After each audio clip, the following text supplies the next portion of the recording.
of January 22nd, 2023. Here's an interesting thing about this week. All the action is up front. Not all the action. Most of the action is right up front. The major aspects are done by Sunday afternoon. There's a couple of things to talk about a little bit later in the week, and it's a good week for a lot of things, but the action happens right away on Sunday. Let's think about why. Well, we're waxing out of the Aquarius New Moon. Now, the Aquarius New Moon, start of the Chinese Lunar New Year, is a time when we think about the long-range plans. The question for the Aquarius New Moon is, where do you want to be in a year, let's say? Where do you want to be in a year? You're kind of envisioning where things might be as we go forward over the course of the year. What's the goal? Not the details. What's the goal? Okay. And that goal doesn't have to be something that is so material or anything like that. It could be, it could be spiritual. It could be, it just envision what you'd like life to be like. However it is, that's where we go. But the thing is this. Don't set too much in the way of intention. It's never a great idea to set intentions right at the new moon anyway. It's good to wait 12 to 24 hours, even before setting intentions. At the new moon, you can kind of contemplate and sort of think about it, meditate on the subject, let ideas come to you on the topic. This new moon is a big new moon, right? Where do you want to be in a year? Where do you want to be in 5 years if you think that far in advance? But what do you want your life to look like as a long-term goal? So this is an important new moon, but don't jump right in. Consider the possibilities. We're probably looking, it's always a good idea to wait until you can actually see the moon in the sky before you do any actions or even really set your intentions, usually about 2 to 3 days after the new moon. I'm guessing that would be probably Monday, where the new moon was on Saturday and the 21st. So I'm guessing probably maybe Monday night or certainly Tuesday to be able to see the new moon. I mean, that's a great time to set intentions. Besides, we'll be past all of the bumpy stuff. It's not bumpy, actually. Well, it's bumpy, yeah. What we have going on this week and is on Sunday, we have Uranus, the ruler of Aquarius, stationing to go direct, ending his retrograde. Now, when Uranus stations, there's surprises and changes. The status quo is upended. So you don't want to set intentions and plans before this happens, because whatever you set is likely to get reversed. Whatever your plan is likely to be changed. So we want to give it some time to get past this Uranus station on Sunday. I'm thinking Monday, Tuesday, the whole week is good for this. There's no pressure, there's no rush. We're looking forward. Look forward to the year.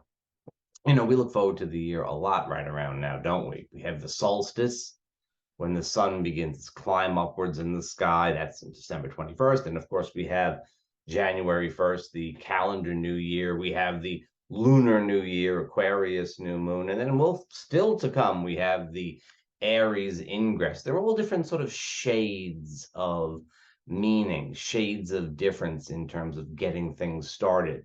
And this is sort of like the most abstract of them. And so we're kind of looking forward and we're waiting to see what settles out. Okay, so we start with a new moon on Saturday. Sunday, technically this forecast begins on Sunday, we have the Uranus station, and that has some unexpected kinds of energies. Everybody wants to do their own thing when Uranus is stationed. Everybody wants to go their own way. Everybody wants to be independent. It's not the kind of thing where you can get a lot of cooperation at work. It's not the sort of thing where you get a lot of cooperation for social things. Everybody, let's get together for brunch. And then, but we'll go here, we'll go there. Well, I'm not going to wear this. The whole thing, it's hard to gather people together because everybody's thinking of doing their thing. Give other people some space, take space for yourself. That's a good rule for Sunday. And I would say that probably continues into Monday. Now, relationships are also getting a big They're getting a lot of attention this weekend. Now, if you have a relationship, that's great. If you don't, then it's sort of a time of beginnings. Again, a time of beginnings where we have the new moon, we're waxing out of the new moon. That's one good thing. Second, though, we have Juno meeting with Jupiter. Now, Juno is the partnership asteroid, and in mythology, Juno is the wife of Jupiter. So this is kind of like, the two of them get into all kinds of, adventures over the course of the couple of years that the cycle lasts.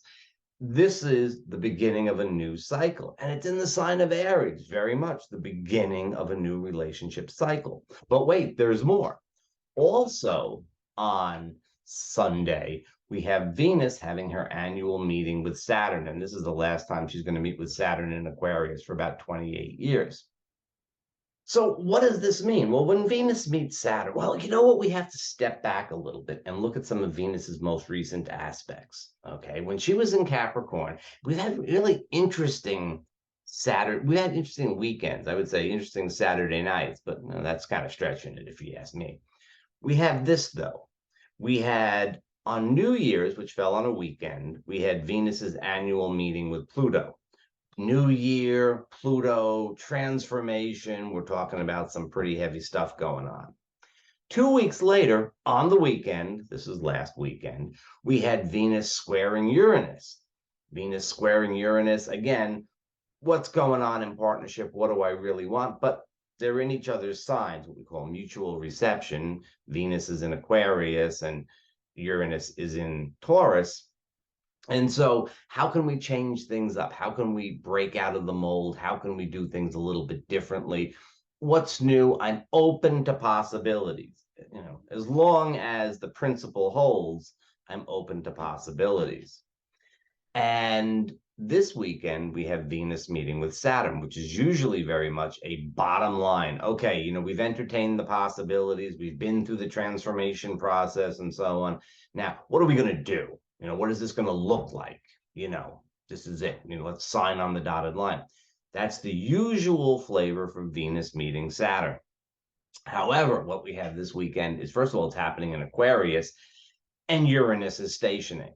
So it's like whatever decision you come to gets a little upended, or there's the potential for being upended by this Uranus station. In fact, Venus and Saturn meet technically right at the very same hour that Uranus stations to go direct, right? So this is, we're going to put things in place and we're going to upend them.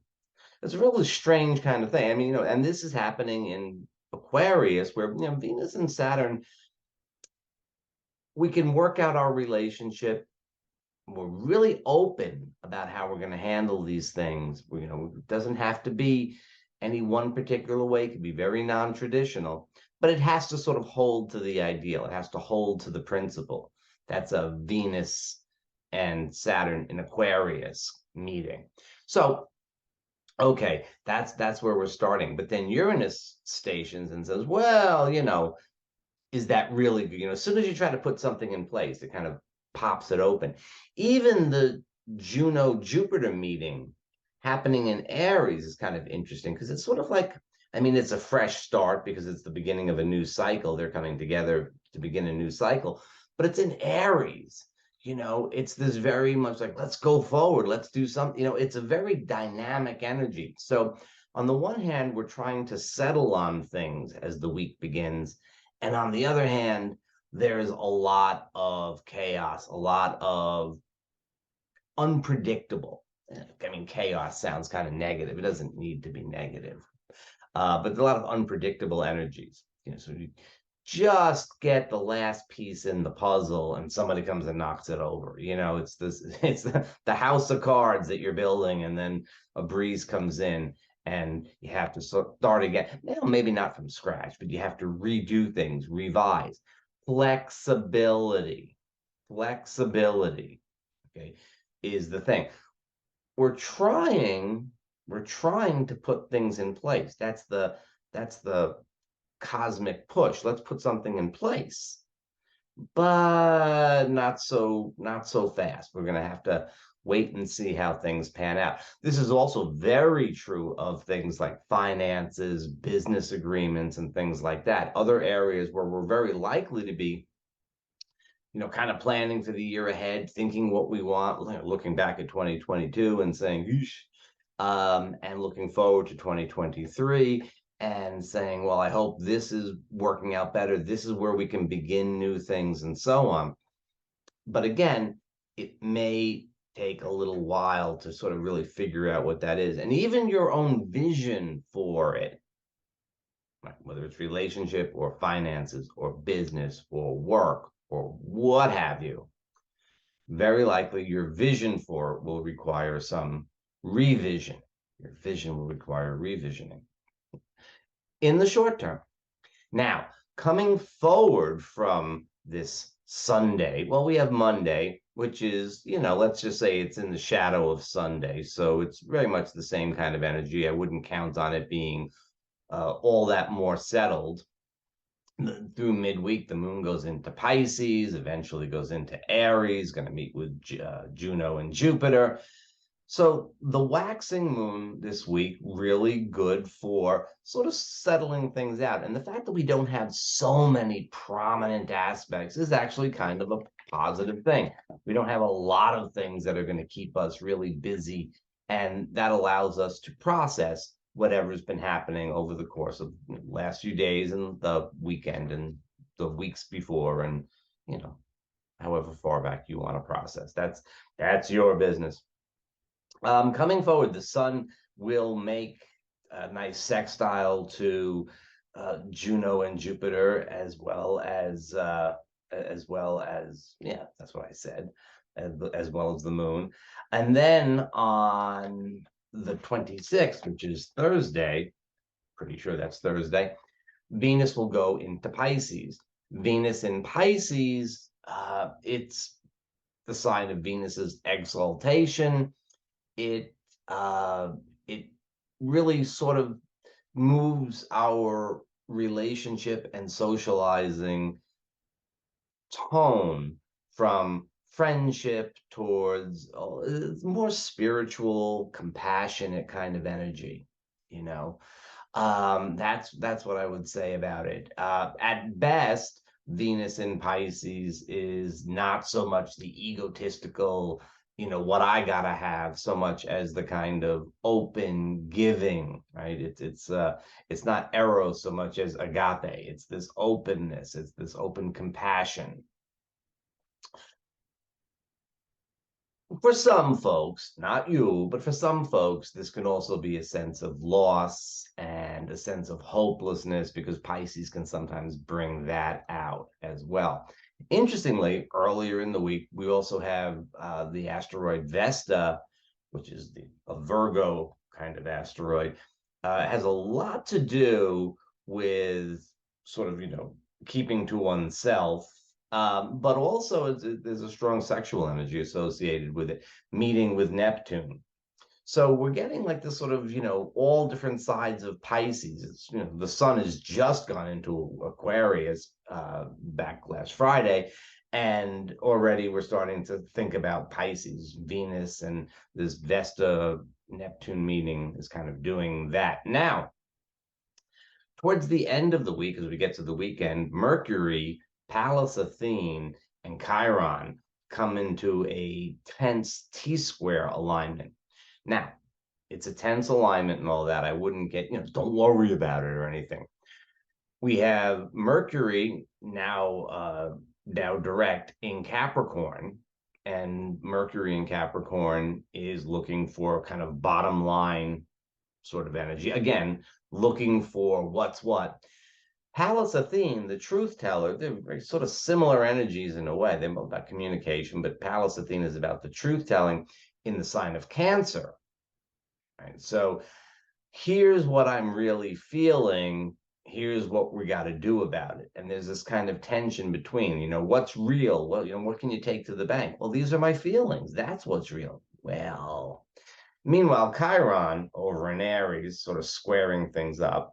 And as far as any of us know about Chiron, and as far as any of us know about Chiron and Aries, it could inject a little self-doubt into this whole process. Now, these dialogues could happen between people, right? But they could also very easily happen within each of us. So there could be a little bit of a sense of trying to get things sorted between, do I act on what seems practical, or do I act on my feelings? Do I communicate what seems practical? What does seem practical to communicate? And what are my feelings about things? And how do these things go together? Given everything, it's hardly anything to worry about, right?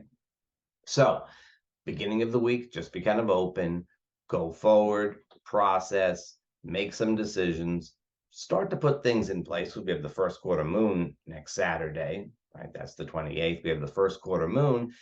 Good time to put things into action. So we're letting things settle for a few days, and then we're moving forward. And we'll talk about that more next week.